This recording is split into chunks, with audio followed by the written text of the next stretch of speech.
நான் தான் ஒரு டான்ஸர்ங்கிற நினைப்பிலே தான் அது எப்பயுமே வாழும். டாக்டர் எல்லாமே செக் பண்ணிட்டு சொல்லியிருக்காங்க, இனிமேல் இந்த குழந்தை பொழைக்காது, பொழைச்சாலும் அது வேஸ்ட் தான். இது பொம்பளை புள்ள, கல்யாணம் ஆகிறதுக்கு வாய்ப்பு இல்லை, குழந்தை பிறக்க வாய்ப்பு இல்லை, படிக்க வாய்ப்பு இல்லை, இது வேலைக்கு போக வாய்ப்பு இல்லை. வெடிகுண்டே நம் மீது விழுந்தாலும் வெகுண்டு எழக்கூடிய தைரியத்தை கல்வி மட்டும்தான் நமக்கு தரும். அந்த அப்பா சொல்றாரு, செல்லம் உன்னை படிக்க வைக்கணும்னு எனக்கு ஆசைடா, ஆனா கையில காசு இல்லடா செல்லம். பார்ட் டைமா மில்லுல வேலை பார்த்துட்டு படிச்ச ஒரு பொண்ணு கோல்டு மெடலிஸ்டா செலக்ட் ஆகுது. பேராசிரியர்களை கேலி செய்வதில் ஆனந்தமாக இருப்போம். அந்த லஞ்ச் பிரேக் வரப்ப நாங்கெல்லாம் என்ன பண்ணுவோம்னா, கருப்பை புற்றுநோய் குறித்த சந்தேகங்களுக்கான தங்கம் ஹோப்பை இலவசமாய் அணுகுங்கள். மாளவிகான்னு ஒரு பொண்ணு, 13 வயசு அந்த பொண்ணுக்கு, கதகளி டான்சர் அந்த பொண்ணு. நான் தான் ஒரு டான்சர்ங்கிற நினைப்பிலே தான் அது எப்பயுமே வாழும். அந்த மாதிரி ஒரு கியூட்டா எல்லாமே பண்ணிக்கிட்டு இருக்குமா. ஒரு நாள் வீட்டில் என்ன பண்ணிருக்கு அந்த குழந்தை, அதோட ஜீன்ஸில் இருக்கிற அந்த பேக்கெட், அவ போடுற ஜீன்ஸ் இருக்கிற பேண்ட் பேக்கெட் வந்து கிழிஞ்சு போச்சு. அதை ஒட்ட வைக்கணும்ட்டு ஃபெவிகால் இருக்கு பார்த்தீங்களா, அதை எடுத்து அதை தடவி ஒட்ட வச்சிடலான்னு ஒட்ட வச்சிருக்கு. ஒட்டினதுனா நம்ம எப்பயுமே என்ன ஏதாவது ஒட்ட வச்சா என்ன பண்ணுவோம், இப்போ வந்து அட்டையே போடுறோம், அதுக்கு மேலே லேபிள் ஒட்டுறோம்னா தட்டுவோம்ல, இது தட்டி தட்டி கையில் பார்த்துருக்கு, சரியாக ஒட்டாத மாதிரி இருந்திருக்கு. இந்த குழந்தை என்ன பண்ணியிருக்கா மாளவிகா, வெளியில் போய் ஏதாவது ஒரு கல் மாதிரி எடுத்துகிட்டு வந்து அடிப்போம், கரெக்டாக ஒட்டிக்கும், டக்குன்னு பேக்கெட்டை பிடிச்சிக்கும், நம்ம மறுபடியும் அதை யூஸ் பண்ணலாம், இதனால் அதை ஏன் நம்ம போடாமல் இருக்கோன்ட்டு வெளியில் ஓடி போய் உருண்டே ஒன்று இருந்திருக்கு, எடுத்துகிட்டு வந்திருக்கு கல் மாதிரி. சூப்பராக இருக்கே, வெரி குட், இதை வச்சு நம்ம பேண்ட் பேக்கெட்டை ஒட்ட வச்சிடலான்னு 2 கையை சேர்த்து அந்த பெரிய உருண்டையான வடிவத்தை வச்சு ஓங்கி அடிச்சிருக்கு. அடிச்ச உடனே தான் தெரிஞ்சிருக்கு அது எடுத்துட்டு வந்தது கல் இல்லை, வெடிகுண்டுன்னு. ஓங்கி அடித்த வேகத்தில் வெடித்து சிதறி இருக்கு. வெளியே இருந்த பெற்றோர்கள் உள்ள ஓடி வந்து பார்த்திருக்காங்க, அம்மா எல்லாம் உள்ள ஓடி வந்து பார்த்திருக்காங்க. என்னடா ஆச்சு குழந்தைக்கு, ஏதோ சத்தம் இருக்க, டிவி வெடிச்சிருச்சுன்னு நினைக்கிறேன், அடிக்கடி கரண்ட் பிளக்சுவேட் ஆகுது, அதனால டிவி தான் வெடிச்சுக்கணும் வந்து பார்த்தா மாளவிகா தன்னுடைய 2 கைகளையும் இழந்து நரம்புகள் எல்லாம் அருந்து வலியே அற்ற ஒரு உணர்வுக்கு போயிருக்கா அந்த குழந்தை. தொடர்ச்சியான சிகிச்சையில் அந்த குழந்தை இருந்திருக்கு. டாக்டர் எல்லாமே செக் பண்ணிட்டு சொல்லியிருக்காங்க, இனிமேல் இந்த குழந்தை பொழைக்காது, பொழைச்சாலும் அது வேஸ்ட் தான், வீட்டில் ஒரு திங் மாதிரி ஒரு பொருள் மாதிரி தான் அந்த குழந்தை இருக்க போகுதுன்னு இருக்காங்க. கிட்டத்தட்ட 18 மாத கால சிகிச்சை, 1.5 வருஷம் வெறும் ட்ரீட்மெண்ட் மட்டுமே போயிருக்கு. ஆனா ட்ரீட்மெண்ட் ஆரம்பிச்சு 4 வாரத்துல வலிங்கிற உணர்வு அந்த குழந்தைக்கு வந்துருச்சு. கதரை துடிக்கிறா மாளவிகா, வலி தாங்க முடியல, வலி தாங்க முடியலன்னு. இந்த குழந்தை இந்த மாதிரி ஆச்சு அப்படின்னு சுத்தி இருக்கிற பெற்றோர் உறவினர்கள் வந்து முதல்ல என்ன சொல்றாங்க, தெரிஞ்சவங்க எல்லாம் முதல் விஷயம், இது பொம்பளை புள்ள, கல்யாணம் ஆகிறதுக்கு வாய்ப்பு இல்லை, குழந்தை பிறக்க வாய்ப்பு இல்லை, படிக்க வாய்ப்பு இல்லை, இது வேலைக்கு போக வாய்ப்பு இல்லை, இனிமேல் உனக்கு வாழ்க்கை முழுக்க செலவு தான், இது எதுக்கு இப்படி கஷ்டப்பட்டு காப்பாத்துறேன்னு எல்லாமே அந்த பெற்றோர்கள்ட்ட கேட்டிருக்காங்க. இது எல்லாம் கேட்க கேட்க மாளவிகா அந்த இதுல காதுல வந்து விழுந்துகிட்டே இருக்கு, இந்த மாதிரிலாம் சொல்றாங்களே, இந்த மாதிரிலாம் சொல்றாங்களேன்னு. எஜுகேஷன் வந்து கிட்டத்தட்ட ஒரு 3 வருஷம் பாதிக்கப்பட்டிருக்கு. ஆனா அந்த குழந்தை வந்து தளர்ந்து போகல.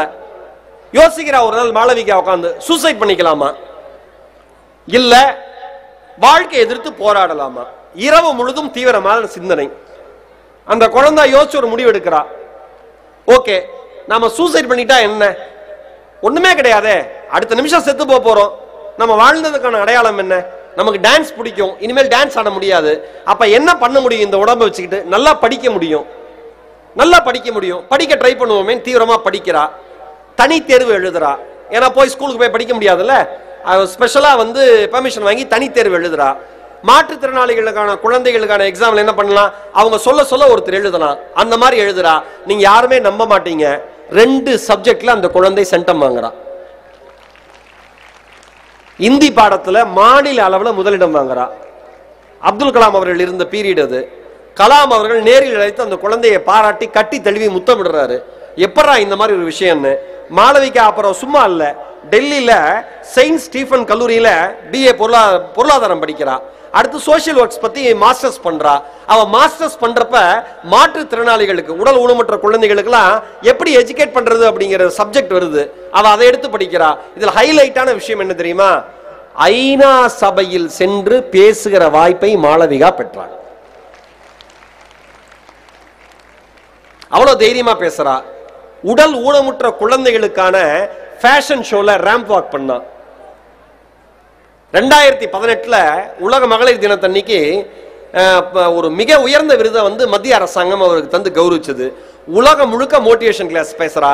இங்க இருக்கிற பெற்றோர்களுக்கும் மாணவர்களுக்கும் மாணவிகளுக்கும் ஒன்று சொல்றேன், கல்வி படிப்பு அப்படின்னு ஒரு விஷயம் உங்க கையில இருந்துருச்சுன்னா வாழ்க்கையில் வெடிகுண்டே நம் மீது விழுந்தாலும் வெகுண்டு எழக்கூடிய தைரியத்தை கல்வி மட்டும்தான் நமக்கு தரும். தேனி மாவட்டம் பூசனூத்துங்கிற கிராமம், ராமலட்சுமிங்கிற ஒரு பொண்ணு, குடும்பத்துல 5 பொண்ணுங்க, 4வது பொண்ணா அந்த பொண்ணு பிறந்துச்சு. சூப்பரா படிக்கும் அந்த பொண்ணு.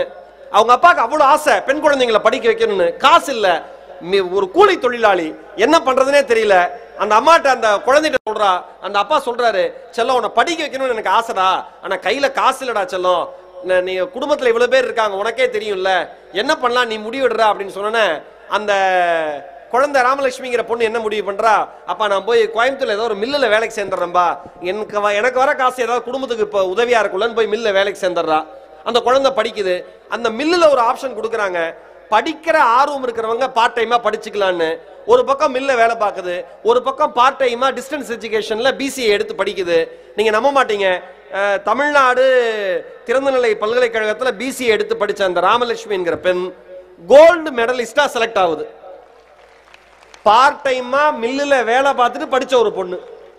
கனடாவில் இருக்கிற காமன்வெல்த் கல்வி கழகம் இந்த மாதிரி பெண்கள் தான் உலகத்தினுடைய சிறந்த ரோல் மாடல் சொல்லி சிறப்பு விருதை கொடுத்து அங்கீகாரம் கொடுக்குது. தொலைக்காட்சியில பேட்டி எடுக்கிறாங்க. அந்த பொண்ணு ரொம்ப ஆர்டினரியா பேசுது, நான் நல்லா படிச்சேன், நான் நல்லா படிப்பேன்னு தெரியும், நல்லா படிச்சேன், ஆனா அவார்டு கிடைக்கும்னு நினைச்சேன், நான் படிக்கல. உண்மை அதுதான்.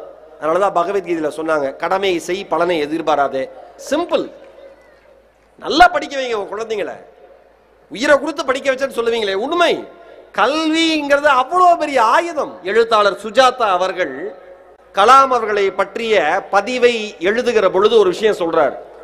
நாங்கள் எல்லாம் கல்லூரி படிக்கிற காலங்களில் மிக பெரிய விளையாட்டுத்தனத்தோடு இருப்போம், பேராசிரியர்களை கேலி செய்வதில் ஆனந்தமாக இருப்போம்.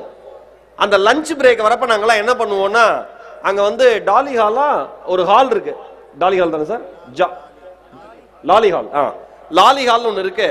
அதுல உட்காந்துட்டு எல்லாரும் ஏகப்பட்ட அரட்டை அடிப்போம். சினிமாவை பத்தி பேசுவோம், நடிகர்களை பத்தி பேசுவோம், நடிகைகளை பத்தி பேசுவோம், அன்னைக்கு அரசியலை பத்தி பேசுவோம், ஏகப்பட்ட அரசியல்வாதிகள் கிண்டல் பண்ணுவோம், எல்லாத்த பத்தியும் பண்ணுவோம். கலாம் மட்டும் வகுப்பு நேரம் முடிந்தும் கூட வகுப்பில் படிக்க வேண்டியது பாக்கி இருக்கிறதா என்பதை பார்த்து கொண்டிருப்பார்.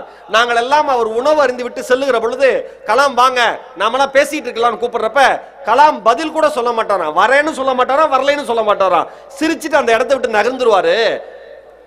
சுஜாதா அவர்கள் எழுதுறார், இன்னைக்கு என்னை மிகப்பெரிய எழுத்தாளர் நீங்க கொண்டாடுறீங்க, ஆனா நான் சொல்றேன், படிக்கிற காலத்தில் எந்த மாணவன் ஒழுக்கத்துடன் இருக்கிறானோ அவன் இந்தியாவே போட்டுகிற மாதிரி வர முடியும் என்பதற்கு அப்துல் கலாம் அவர்கள் மிகச்சிறந்த உதாரணம் என்று எழுதுகிறார். கருப்பை புற்றுநோய் குறித்த சந்தேகங்களுக்கான தங்கம் ஹோப்பை இலவசமாய் அணுகுங்கள்.